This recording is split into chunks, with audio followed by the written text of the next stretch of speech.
شهر اكتوبر ده بيمثل بالنسبة لي، انا بنتظره اكتر ما بنتظر عيد ميلادي في شهر ديسمبر. اشمعنى اكتوبر بقى؟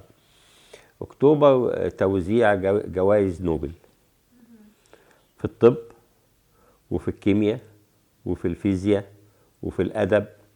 فانا دايما بنتظر مين المرشح ياخد جايزة نوبل في الطب او جايزة نوبل في الكيمياء. فده عشق بالنسبة لي، يعني بقعد اسبوع في البيت منتظر اعرف مين، وقبليها بقى اشوف مين المترشحين وعملوا ايه.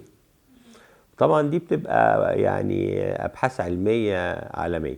حضرتك طبعا نفسك تاخد جائزة نوبل في المعادن. بالأمانة أنا شغال على حاجة دلوقتي مش عايز أفصح عليها دلوقتي. ربنا يدبر. لو التفكير العلمي بتاعي سليم، مصر ممكن يعني نقدم على جائزة نوبل يعني.